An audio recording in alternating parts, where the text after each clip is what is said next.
আমাদের এই কালিয়াকৈরের নিজ জেলায় নিজে উৎপাদন এই ফলের প্রদর্শনগুলো দেখে কৃষক যাতে নিজে উৎপাদন করতে পারে এবং নিজের পুষ্টির চাহিদা পূরণ করতে পারে এবং কৃষক যাতে উৎসাহিত হয়, এগুলো শুধু আমাদের কালিয়াকৈরে উৎপাদিত, এগুলো বিষমুক্তভাবে উৎপাদন, এগুলা এই রাসায়নিক কেমিক্যাল ছাড়া, এগুলা জৈবিক পদ্ধতি, আবার জৈবিক পদ্ধতির মাধ্যমে বিভিন্ন পোকা দমন করে এগুলো উৎপাদন করা হয়েছে।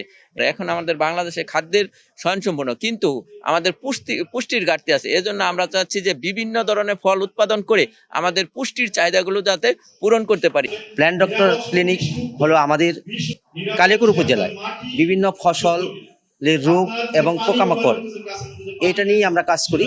সেই ক্ষেত্রে আমাদের রোগের যেই সমস্ত সিমটম সেইখানে আমরা কৃষক আমাদের কাছে এটা নিয়ে আসে, আমরা সেই মোতাবেক ওনাদের পরামর্শ দিয়ে থাকি।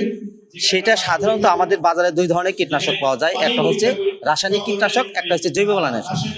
রাসায়নিকটা মানুষের জন্য অত্যন্ত ক্ষতিকর, সেই ক্ষেত্রে জৈব বালাইনাশক যদি ব্যবহার করা হয় সেই ফসলের পরিবেশের ভারসাম্য রক্ষা থাকে এবং আমাদের মানুষের রোগবালাই কম হয়।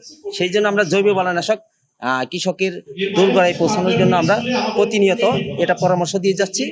উপজেলা কৃষি অফিসের মাধ্যমে আমাদের ইউনিয়নের বিভিন্ন যে পার্টনারশিপ স্কুলগুলো আছে সেগুলোর মাধ্যমে আমরা যে প্রশিক্ষণগুলো নিয়েছি, উত্তম কৃষি চর্চা যেটা আছে সেই বিষয়ে আমরা যে পদ্ধতিগুলো শিখেছি সেগুলোই আসলে পরস্পর বিনিময় করা, সেগুলো সমাজে ছড়িয়ে দেওয়া, ভবিষ্যতে যেন আমরা এটাকে আরো সমাজে বিস্তৃতির মাধ্যমে এই যে ফসলগুলো উৎপাদিত হবে সেগুলো আমাদের দেশের অভ্যন্তরীণ যে চাহিদা আছে সেইটা মেটানোর পরে আমরা যেন দেশের বাইরেও রপ্তানি করতে পারি।